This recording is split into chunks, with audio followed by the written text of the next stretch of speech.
Welcome friends. வாங்க இன்றைக்கி நம்ம ஈவினிங் ஸ்நாக்ஸ் ரெசிபி கோதுமை பூர்ண கொழுக்கட்டை எப்படி செய்யலான்னு பார்க்கலாங்க. வீட்டில் ஒரு கப் கோதுமை மாவு இருந்தால் போதுங்க. கொஞ்சமாக தேங்காயும் வச்சு நம்ம இதை பூர்ண கொழுக்கட்டை செய்யலாம். கோதுமை பூர்ண கொழுக்கட்டை எப்படி செய்யலான்னு பார்க்கலாம். இதுக்கு என்ன தேவைன்னு பார்க்கலாங்க. அடுப்பில் ஒரு பேன் வச்சுட்டு அதில் ஒரு கப் அளவு கோதுமை மாவு போட்டுட்டு நம்ம வெறும் வானிலையிலே அப்படியே வறுத்துக்கலாங்க. லைட்டாக இந்த கோதுமை மாவு சூடு வர வரைக்கும் வறுத்துக்கலாம். வறுத்த வாசனையும் வந்துடுங்க. வறுப்பட்டதோ ஸ்டவ் ஆஃப் பண்ணிவிட்டு இறக்கி வச்சிடலாம்.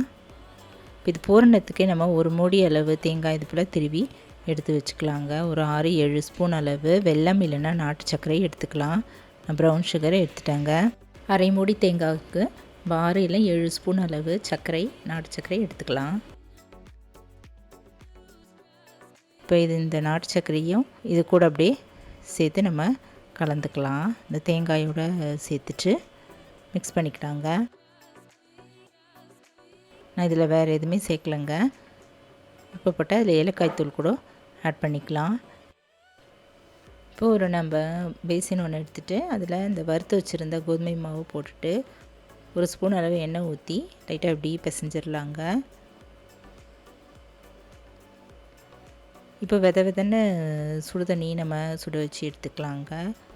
இந்த மாவில் கொஞ்சம் கொஞ்சமாக ஊற்றி நம்ம பூரி மாவு பிசையும்ல அந்த பதத்துக்கு நம்ம பிசைஞ்சிக்கலாம். கெட்டியாகவே பிசைஞ்சிக்கலாங்க.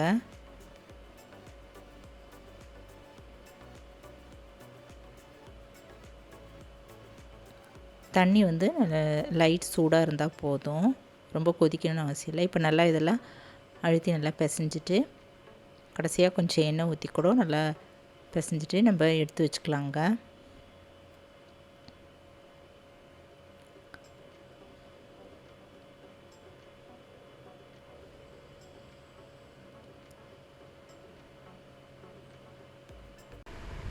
இப்போ இந்த மாவில் பெரிய நெல்லிக்காய் சைஸ் அளவு எடுத்துகிட்டு நல்லா உருட்டிக்கலாங்க. இப்போ பூரிக்கு இழைக்கிற மாதிரி நம்ம இதை இழைச்சிக்கலாம்.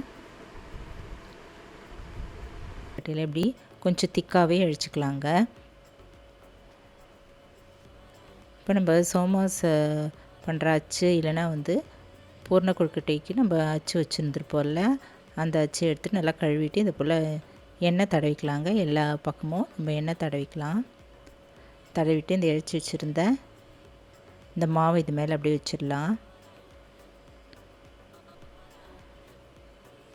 வச்சுட்டு ஒரு பக்கம் குழியில் நம்ம செய்து வச்சுருந்த பூரணத்தை வச்சிடலாங்க. தேங்காய் பூரணத்தை இது உள்ளே வச்சிடலாம்.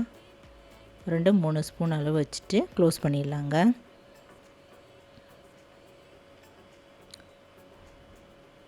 இது ஈஸியாகவும் குயிக்காகவும் செஞ்சிடலாம். ஈவினிங் என்ன ஸ்நாக்ஸ் செய்யணும்னு யோசிக்கிற நேரத்தில் கோதுமை மாவும் நம்ம தேங்காய் கொஞ்சம் வெல்லமும் இருந்தால் போதும், டக்குன்னு இது செஞ்சிடலாங்க.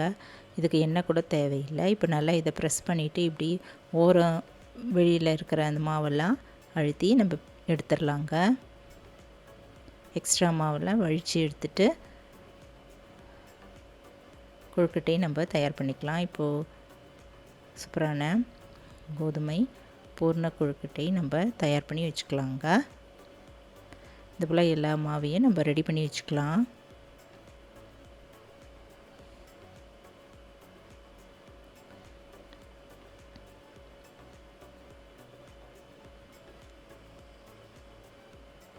நம்ம ஒரு கப் கோதுமை மாவுக்கு ஒரு அரை மூடி கொஞ்சம் தேங்காய் கொஞ்சம் பெருசாக இருந்தால் போதுங்க.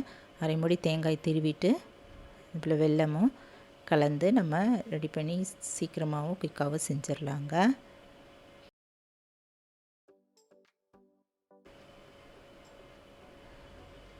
கொழுக்கட்டை அச்சு இல்லைனா வந்து சோமாஸ் பண்ணுற அச்சு அது எதுவாக இருந்தாலும் ரொம்ப நல்லாயிருக்குங்க, நல்லது. அதை வச்சு நம்ம இது போல் ஈஸியாக செஞ்சிடலாம், கொழுக்கட்டை செஞ்சிடலாங்க.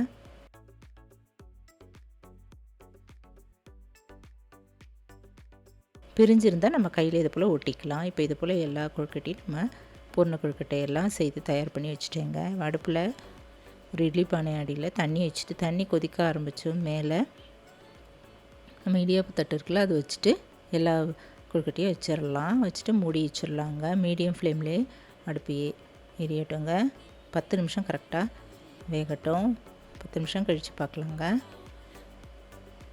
நல்ல டேஸ்டான கோதுமை பூரண கொழுக்கட்டை தயாராகிடுச்சுங்க.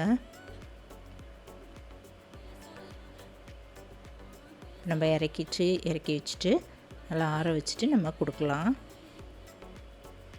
சுவையான இந்த கோதுமை மாவில் செஞ்ச பூரண கொழுக்கட்டை நீங்களும் ட்ரை பண்ணி பாருங்கள்.